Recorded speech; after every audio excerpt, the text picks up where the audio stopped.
जन्म शताब्दी पुस्तक माला 58 पाठ पूजा का दर्शन भी समझें डे 2। आइए स्व के इस अध्ययन में, इस दिव्य स्वाध्याय में धारणा करें, भावना करें कि हम गुरुकुल में बैठे हैं और इस गुरुकुल में अनेकों ऋषि मुनि संत हैं जो हमें शिक्षण दे रहे हैं, जो हमें दैवीय जीवन जीने की कला सिखा रहे हैं। और परम पूज्य गुरुदेव अपनी खाट पर बैठे बैठे आज का प्रवचन दे रहे हैं और समझ धरा के सारे बच्चे इस प्रवचन को प्रेम से सुन रहे हैं। और ये प्रवचन, गुरुदेव की ये वाणी, गुरुदेव की ये भावनाएं जो लिपिबद्ध हो गई और जन्म शताब्दी पुस्तक माला के रूप में हम सबके सामने रखी गई, ये हमारे जीवन का अभिन्न अंग बन रही है। गुरुदेव का अनन्य प्रेम हम सब पर बरस रहा है। पिछले स्वाध्याय में पहले में गुरुदेव ने कहा कि पूजा पाठ करना अच्छी बात है, लेकिन हम पंचोपचार का, षोडशोपचार का सही मतलब समझे, तत्व दर्शन समझे। तो गुरुदेव ने इसमें पाद्यम समर्पयामी, अर्घ्यम समर्पयामी, स्नानम समर्पयामी, अक्षताम समर्पयामी और दिया जगाना और चंदन चढ़ाना, इन सबका हमको तात्विक दर्शन समझाया और बहुत खूबसूरत दर्शन समझाया। और अब आशा है कि जब हम इस अभ्यास प्रयास पे चलेंगे तो हमारे जीवन में टॉक्सिक लोग खत्म हो गएंगे, हमारे जीवन में कोई टॉक्सिक एनर्जी नहीं बचेगी। क्यों? क्योंकि टॉक्सिक शब्द के साथ अगर आप सोचते हैं या हम ऐसा सोचने लग जाएं कि ये इंसान बहुत टॉक्सिक है, तो इसका मतलब अभी हम गुरुदेव के तत्व दर्शन को जाने और समझे नहीं। गुरुदेव ने चंदन के भाव से ये बताया, तो हमें उन आत्माओं से क्षमा मांगनी है, उनको ढेर सारा प्रेम भेजना है, क्योंकि वो कहीं हमारा कार्मिक है जो सेटल नहीं हो पाया है। और ये क्षमा इसलिए नहीं भेजनी कि अगर हमने क्षमा नहीं मांगी तो हमारा गुरुदेव नुकसान कर देंगे या गुरुदेव हमको डंडे लगाएंगे। ये क्षमा हमको इसलिए मांगनी है कि हम अंदर से खाली नहीं होंगे तो ईश्वर को बहुत दर्द होगा, हमारे भीतर जो परमात्मा रहते हैं उनको बहुत तकलीफ होगी। अब इसी में गुरुदेव आगे बता रहे हैं, आत्मशोधन मूल लक्ष्य। पंचोपचार करना हो या षोडशोपचार, कोई भी पूजन करनी हो, उसका जो मूल लक्ष्य है, उसका जो मेन इंटेंशन है, वो है शोधन। शोधन मतलब क्या होता है? रिफाइनमेंट। इंग्लिश में कहते हैं ना शोधन, पानी को शुद्ध कर लो, हर चीज शुद्ध करते हैं। केमिस्ट्री लैब में भी शोधन वर्ड का बड़ा यूज होता है। अब आत्मशोधन की प्रक्रिया है। और आत्मा क्या है? आत्मा तो पूर्ण प्रकाशित है, फिर इसके शोधन की आवश्यकता क्यों पड़ गई? क्योंकि उस आत्मा, उस दिव्य प्रकाश के और हमारे बीच में एक खाई आ गई है बहुत बड़ी। वो दिव्य प्रकाश और हमारे बीच में ये नाम भाव और देह भाव की खाई आ गई।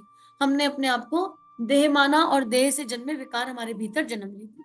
तो गुरुदेव कह रहे हैं, मित्रों, ढेरों की उपासनाएं हमने आपको बता दी। उन सबके पीछे एक ही उद्देश्य है, दूसरा कोई उद्देश्य है ही नहीं। भगवान को बहकाना और भगवान को फुसलाना उनका उद्देश्य नहीं है, बल्कि आप अपने आप का परिशोधन कीजिए, आप अपने आप का परिष्कार कीजिए। बस सारी उपासनाओं का इतना ही उद्देश्य है। भगवान के भजन से लेकर जप, तप और ध्यान करने तक का एक ही उद्देश्य है। भगवान पर इसका कोई असर नहीं हो सकता। असर होगा तो आपके ऊपर ही, आप सही होते चले जाएंगे और सही होते ही भगवान खिंचते चले आएंगे। जैसा कि मैं एक दिन आपसे कह रहा था कि पेड़ में वह ताकत होती है कि वह बादलों को खींचकर ले आते हैं। आप भी भगवान को खींचकर लेकर आ सकते हैं अगर आपके पास वह चुंबक, मैग्नेट है जिसको मैं चरित्र कहता हूँ, जिनमें जिसको मैं लोक सेवी बुद्धि और वृत्ति कहता हूँ। अगर यह चीज है आपके पास तो भगवान जी आ जाएंगे। आपको भगवान जी के पास जाने की कोई आवश्यकता नहीं पड़ेगी। सारी की सारी प्रक्रियाएं इसीलिए बनाई गई हैं। आत्मशोधन की प्रक्रिया, देव पूजन की प्रक्रिया के बारे में थोड़ा सा प्रकाश मैंने डाल दिया। देखो, इतनी सुंदर बात गुरुदेव कह रहे हैं। कैसे माँ मीरा ने केशव को खींच लिया होगा? क्या कारण होगा कि संत रैदास के पास भगवान दौड़े दौड़े आए? क्या कारण होगा कि कसना कसाई, जो वैसे तो कसाई था लेकिन भगवान जी उसके पास रहते थे और रहना ही चाहते थे? क्या कारण है कि पेड़ बादल को खींच लेते हैं? क्योंकि पेड़ जब बादल को खींचते हैं ना, तो पेड़ कभी अपने लिए वर्षा नहीं मांगते कि हम धूप में खड़े खड़े थक गए हैं, हमको ठंडा ठंडा होने की आवश्यकता है, या हम बहुत अकेले पड़ गए हैं, हमको एक साथी की आवश्यकता है, हमको कोई बात करने वाला नहीं मिल रहा है, हम अपना सुख दुख किससे कहें ना। पेड़ केवल इसलिए बादलों को खींच लेते हैं क्योंकि पेड़ पेड़ की जो मूल इंटेंशन होती है वो ये होती है कि प्रकृति में ये जो बच्चे हैं, जो मेरी संतान है, इनको कैसे धन धान्य मिलेगा, इन्हें कैसे फल सब्जी मिलेंगे। पेड़ का मूल भाव देना होता है और उस देने के मूल भाव के कारण वर्षा की आवश्यकता होती है, और इसलिए पेड़ बादल को खींच लेते हैं। हम भगवान को खींचे, हम भगवान को कैसे खींचे? अपने घर बैठे, हम घर बैठे तो रोज भगवान से शिकायतें करते हैं।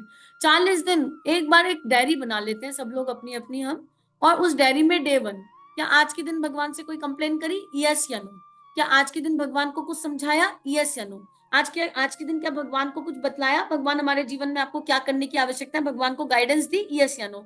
ये 3 कॉलम बना लेते हैं। यकीन करो अगर किसी के 40 दिन नो के साथ निकल गए तो धन्य है उसका जीवन और उसको चरण स्पर्श है बहुत ज्यादा। कोई ना कोई दिन 40 दिन में ऐसा आ जाएगा, एक लाइट चली जाए ना बहुत गर्मी में, तो थोड़ी देर बाद लाइट को कहने लगेंगे हे भगवान जी लाइट दे दो, हे भगवान जी लाइट दे दो। अरे भगवान जी इतने मतलब खाली हैं कि हम भगवान जी से कह रहे हैं भगवान जी नीचे आओ, हमारा बिजली वाला बनो, बिजली घर में जाओ और फिर लाइट भेजो हमारे लिए, हमसे थोड़ी सी गर्मी नहीं सही जा रही, और उसका दोष भी भगवान जी को देंगे। भगवान जी को हम ऐसे कामों के लिए भी बुला लेते हैं, भगवान जी इतना काम तो तुम हमारे लिए कर ही सकते हो। अरे अगर भगवान जी हमारा कहना मान रहे हैं, अगर चलो मान लो भगवान को हमसे इतना प्रेम है, इतना प्रेम है, इतना प्रेम है कि भगवान हमारा कहना मान रहे हैं, तो क्या हम भगवान को इसलिए बुलाएंगे कि भगवान जी हमारे घर में पानी नहीं आ रहा, जरा पानी की व्यवस्था कर दो।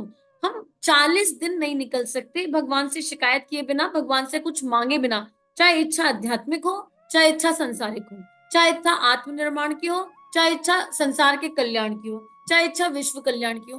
पर मांगने की वृत्ति इतनी हावी हो गई है, कभी भगवान के साथ 2 पल बिना कुछ मांगे बैठकर तो देखो, कभी ईश्वर के साथ 2 पल बस प्रेम के लिए प्रेम से बिताकर तो देखो।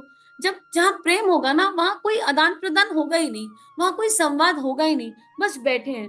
और जहां प्रेम होगा और इस तरह का आदान प्रदान होना बंद हो जाएगा, वहां भगवान बातें करने लगेगा, क्योंकि फिर भगवान खिंचा चला आएगा।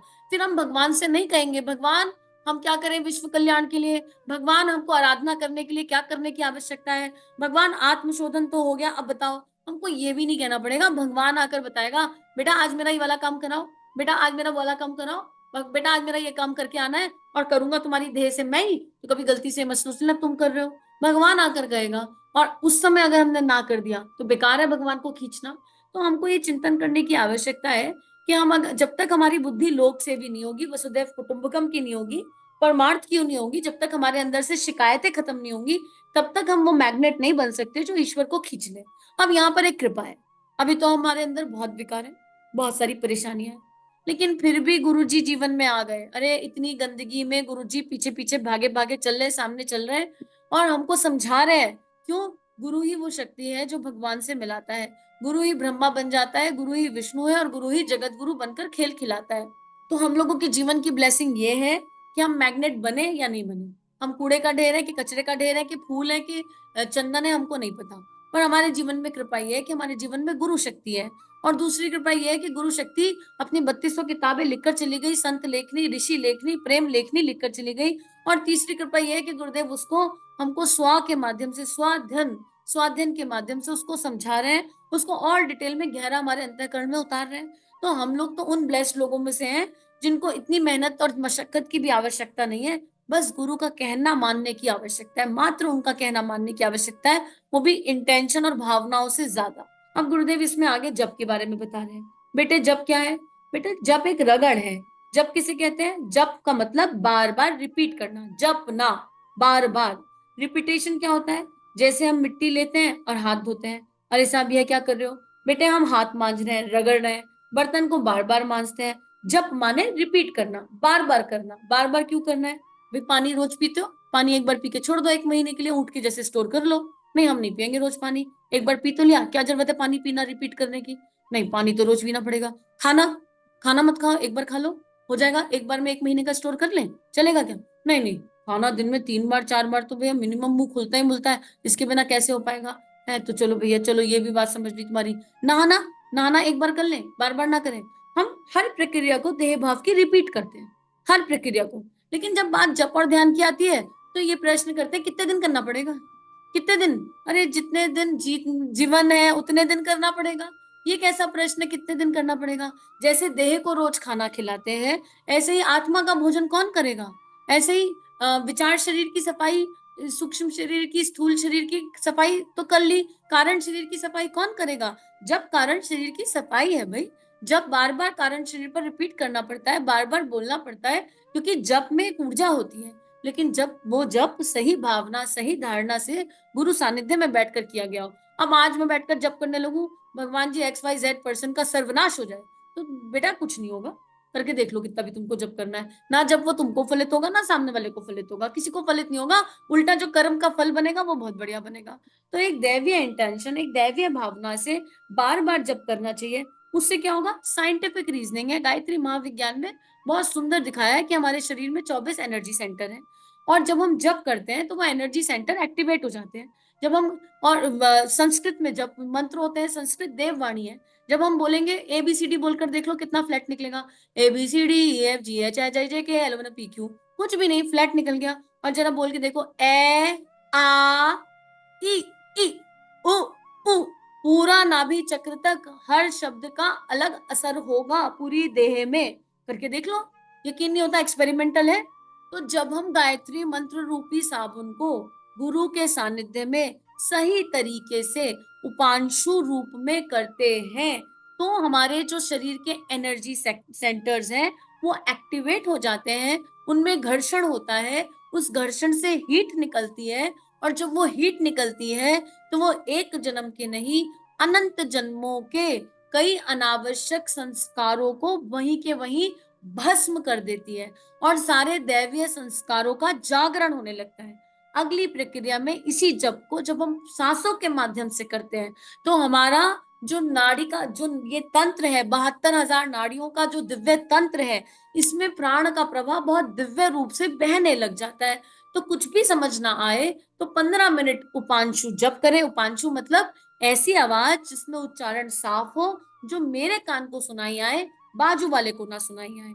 फिर प्राणायाम करें 15 मिनट का, बस लंबी गहरी सांस, ओम भूर्भुवः स्वः सांस लेना है, तत्सवितुर्वरेण्यम रोकना है, भर्गो देवस्य धीमहि छोड़ना है, धियो यो न प्रचोदयात् वापस रोकना है। और गायत्री मंत्र परम पूज्य गुरुदेव की आवाज में, वंदने माँ की आवाज में, संगीत में लगा लें और अभ्यास प्रयास करें। पर इसमें अटके नहीं, अभ्यास के साथ होगा। अरे ओम भूर्भुवः स्वः हो गया, हम तो सांस पूरी नहीं ले पाए, अरे ओम भूर्भुवः पे हमारी सांस रुक गई, कोई बात नहीं, मंत्र के साथ कर रहे हो, भगवान संभालेंगे, गुरु सानिध्य में कर रहे हो, भगवान संभालेंगे। अभ्यास तो करो, पर सांस लेते हुए पेट फूलना चाहिए, सांस छोड़ते हुए पेट पिचकना चाहिए।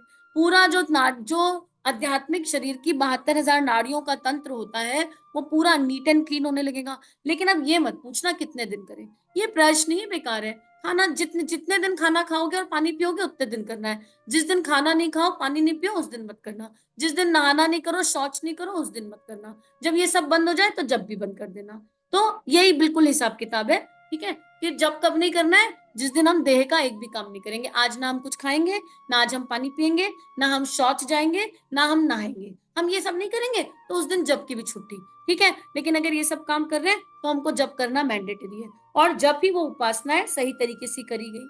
और इसका विज्ञान गुरुदेव फिर समझा रहे हैं। गुरुदेव कह रहे हैं, जैसे पत्थर के ऊपर रस्सी की रगड़ पड़ती है तो निशान पड़ जाता है, यह हमारा पत्थर वाला दिल है, यह हमारा पत्थर वाला दिल है, तभी तो क्षमा नहीं कर पाता है। अभी टॉक्सिक लोग फिर दिख गए, देखो क्षमा नहीं कर पा रहे अभी भी। ऐसे कैसे क्षमा कर दे, इतना गंदा काम किया था हमारे साथ, इतना दुख हमको पहुंचाया, इतनी तकलीफ हमको पहुंचाई है, कितना यहाँ बैठे बैठे बोल देते हो क्षमा कर दे, क्षमा कर दे, क्षमा कर दे। देखो कितना सारा पत्थर दिल हो रखा है, और गुरुदेव ने हमको जो क्षमा किया उसका क्या करें, हमने क्या बहुत अच्छे कर्म किए। और गुरुदेव माता जी हमें क्षमा पे क्षमा करते जा रहे, क्षमा पे क्षमा करते जा रहे, प्रेम पे प्रेम देते जा रहे, पर हमको तो उसकी कोई कदर नहीं। गुरुदेव माता जी तो गुरुदेव माता जी ना, वो तो कर सकते हैं। क्यों गुरुदेव माता जी क्यों कर सकते हैं और हम क्यों नहीं कर सकते उनकी संतान होकर?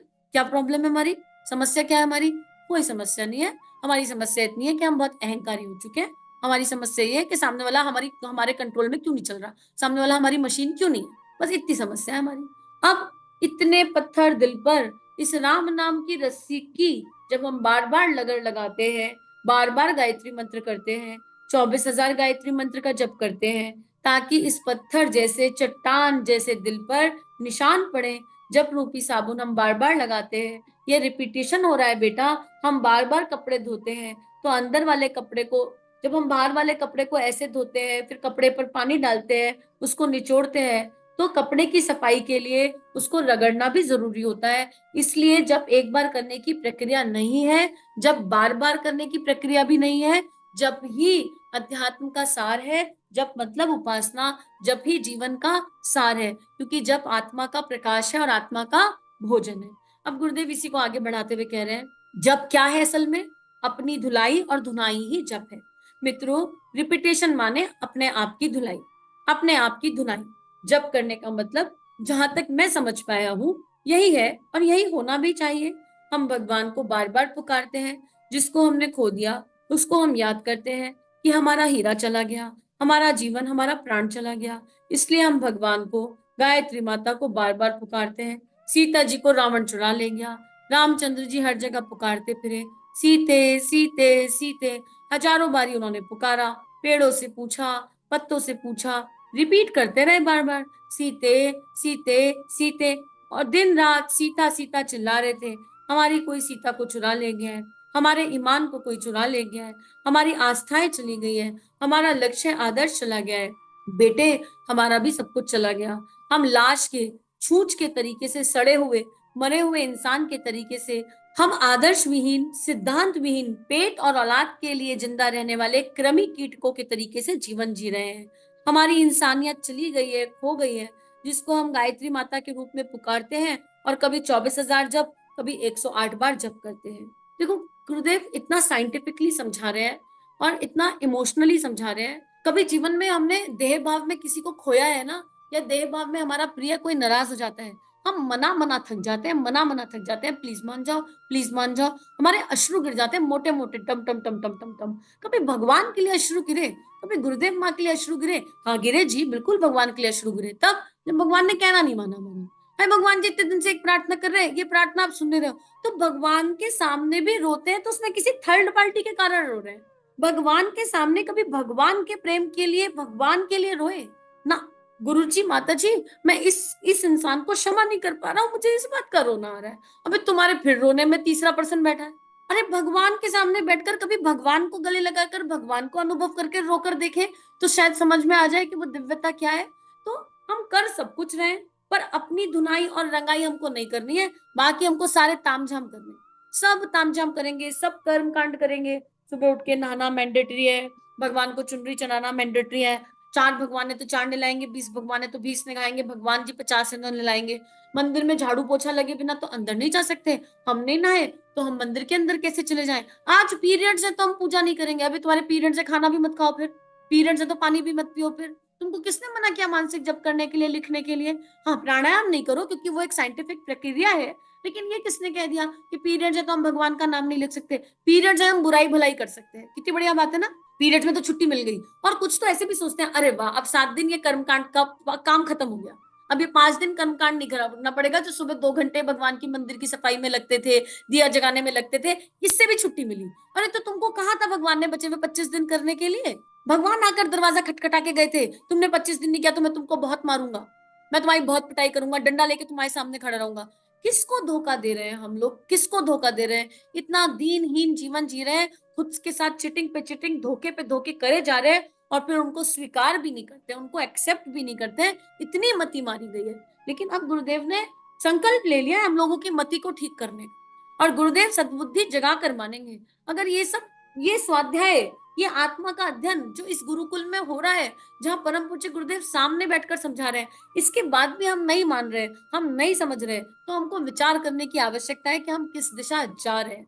अंधविश्वास को हम मान लेंगे, हाँ पीरियड्स के बारे में ऐसे कैसे कह दिया, ये कोई तरीका होता है? हमारे शास्त्रों में क्या लिखा है, यहाँ क्या लिखा है, वहां क्या लिखा है? अरे पहले जमाने की एनर्जीज देखिए, जब पीरियड्स होते थे तो पैड्स नहीं होते थे, कपड़ा रहता था, कपड़े को यूज करना पड़ता था, बार बार कॉटन भी नहीं मिलती थी लेडीज को, बहुत बुरी हालत थी, घर के सारे काम खुद करने पड़ते थे, इतनी बुरी हालत थी, इसलिए उनको एक कमरे में कपड़ा धोना अलाउड होता था, क्योंकि बार बार कपड़े गंदे हो जाने थे, और इसलिए कहते थे मत आओ क्योंकि अनहाइजीनिक है, अनहाइजीनिक हो जाता था, इसलिए किचन में मत जाओ, इसलिए पूजा घर में मत जाओ। अरे एक लेडी बार बार बाथरूम जा रही है, बार बार बाथरूम जा रही है, और पहले जमाने में जब टॉयलेट दूसरे तरीके के होते थे भाई, इसलिए अनहाइजीनिक था, फ्लश वाले टॉयलेट ही नहीं थे, जमादार आके तसले पर उठाकर लेके जाते थे जब ये सब चीजें बनी थी, घरों में टॉयलेट नहीं होते थे, कितनी कठिनाई लेडीज के लिए होती थी उस टाइम पर, उस चीज को तो हम देखेंगे नहीं।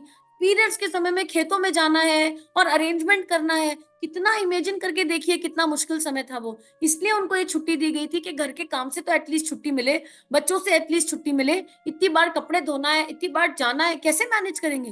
लेकिन आज हमारे पास सब फैसिलिटी है, पर अंधाधुन हम उन्हीं उन्हीं चीजों को फॉलो करते हुए आए हैं। हाइजीन आज भी मेंटेन करना है, आप मत छूइए भगवान के बर्तन, कोई बात नहीं, अपने कमरे में कहीं बैठकर आंख बंद कर कर मानसिक रूप से जप करने के लिए किसने मना किया है? ईश्वर का नाम, नाम जप तो सांसों के साथ होता है। माँ शबरी ने सदा नाम जप लिया, माँ मीरा ने सदा नाम जप लिया, या माँ मीरा गिरधर से कह देती होंगी, गिरधर अभी तो मेरे पीरियड चल रहे हैं, तो तुम भूखे बैठो, मैं तुमको खाना नहीं खिलाऊंगा। ऐसा संभव है कि मीरा गिरधर का नाम लिए बिना रह गई हो? ये पॉसिबिलिटी है क्या? या शबरी राम नाम लिए बिना रह गई हो? ये पॉसिबिलिटी है। हम अपनी इस दकियानुसी सोच से जब तक बाहर नहीं आएंगे, हम भगवान की उस दिव्य ऊर्जा को, परम पूज्य गुरुदेव की इस दिव्य लेखनी को अपने अंतःकरण में नहीं उतार पाएंगे। हमको ये जानने की और समझने की आवश्यकता है। इसलिए भय मुक्त होकर जो भी करें, भय मुक्त होकर करें। अब इसलिए मत कहना कि करना कि हमने स्वाध्याय में सुन लिया और सुन लिया, समझ में तो आया नहीं पर कर लेते हैं। अगर अंदर आज भी भय है तो कोई फायदा नहीं उसे करने का। इस डर को अपने पास संभाल कर रखिए और भगवान से प्रार्थना कीजिए कि आपको भय मुक्त करे, इस डर से मुक्त करे। गुरुदेव आगे समझाते हैं, गज और ग्राह की लड़ाई में एक ग्राह था और एक गज। ग्राह ने पकड़ लिया गज का पाव, पकड़कर घसीट कर पानी में ले गया। गज चिल्लाया। उसने 108 बार भगवान का नाम लिया था। मित्रों, उसकी केवल एक टांग फंसी थी और उसने भगवान का नाम इतने दिल से लिया, इतने दिल से लिया कि नारायण आ गए। लेकिन हमारी तो चारों की चारों टांगे फंसी हैं। हमारी सूंड पूछ छह के छह ग्रहों ने पकड़ ली और हमें ये भवसागर में डुबोने के लिए ले जा रहे हैं। एक ग्रह का नाम काम, एक ग्रह का क्रोध, एक ग्रह का लोभ, एक ग्रह का मोद, एक मद और एक मत्सर। किन 6 विकारों ने हमारे को पकड़ लिया है? हमारी चार टांगों को, सूंड को। काम, काम मतलब वासना की एनर्जी। किसी भी चीज को जरूरत से ज्यादा करो तो वो वासना है। क्रोध, लोभ, मोह, मद और मत्सर। मद मतलब अहंकार और मत्सर मतलब व्यसन में डूबे हुए, एकदम लॉस्ट एंड फाउंड। ये इन 6 ने हमको कसकर पकड़ रखा है और डुबो रहे हैं, डुबो रहे हैं, डुबो रहे हैं। लेकिन हम ना सच मानो तो खुद ही नहीं निकलना चाहते, खुद ही उठना नहीं चाहते इन सब चीजों से।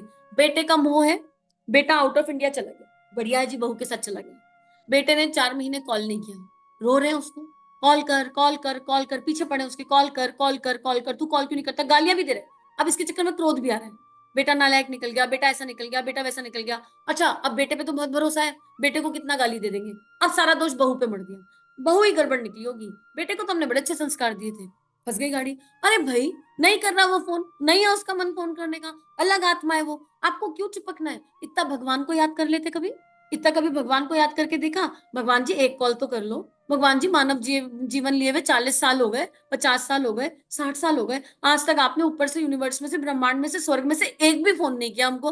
भगवान जी प्लीज एक फोन कर लो हमको, भगवान जी एक बार हमसे बात कर लो, भगवान जी बहुत मन कर रहा है आपसे बात करने का। कभी बैठे भगवान जी के पास ऐसे? ये समझ लो गुरुदेव यूनिवर्स से फोन कर रहे हैं हमें, ये फोन कॉल ही है उनका जो चल रहा है। ये गुरुदेव वहां बैठकर हमको कॉल कर रहे हैं स्वाध्याय के माध्यम से, हमने कॉल उठा भी रखा है, हम कॉल सुन भी रहे हैं। लेकिन कॉल सुन के आनंद ले लेंगे, अरे बढ़िया बोला है, बहुत बढ़िया, अब फिर क्या करें इस बढ़िया का? क्या करोगे इस बढ़िया का?